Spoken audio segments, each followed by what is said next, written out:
நாம் இன்னைக்கு அனுபவிக்கிற பல வாய்ப்புகள், பல மாற்றங்கள் எங்கிருந்து வந்தது? அதற்கு யார் அடித்தளம் அமைத்தாங்க? அப்படின்னு என்னைக்காவது யோசிச்சிருக்கிறீங்களா? சில தலைவர்கள அவர்களுடைய பதவிக்காலம் வைத்து நினைவு கூறுவோம். சில தலைவர்கள அவர்கள் செய்த மாற்றம் மற்றும் செயலின் அடிப்படையில அவர்கள் நினைவு கூறுவோம். அதுபோல அவர்களுடைய செயலின் அடிப்படையில நினைவு கூர்ற ஒரு தலைவர் தான் பார்த்தீங்கன்னா, நம் கலைஞர், முத்தமிழ் அறிஞர், டாக்டர் கலைஞர் கருணாநிதி ஐயா அவர்கள். அவர ஒரு அரசியல்வாதியாக மட்டும் பார்க்க முடியாது.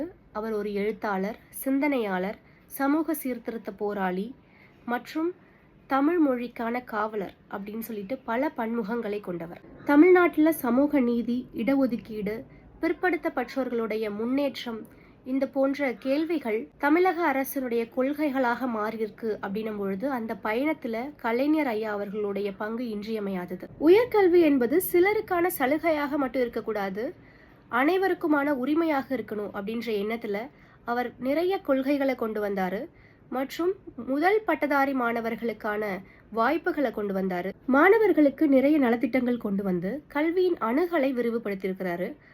இப்போ நம்ம எல்லாருமே கல்வியில் சிறந்த தமிழ்நாடு அப்படின்னு சொல்லிட்டு சந்தோஷப்படுறோம். அதற்கு வித்திட்டவர் நம் கலைஞர் ஆவார்.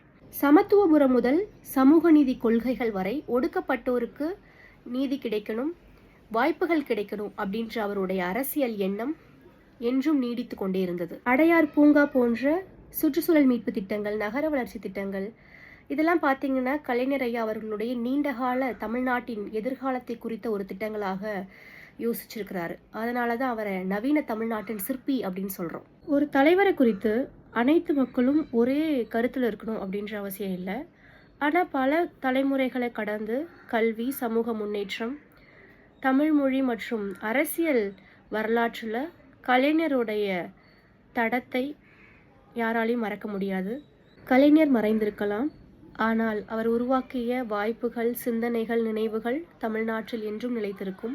இன்று அவரது பிறந்த நாளில் அவருடைய பங்களிப்புகளையும் அவர் விட்டு சென்ற சிந்தனைகளையும் நினைவு கூர்வோம்.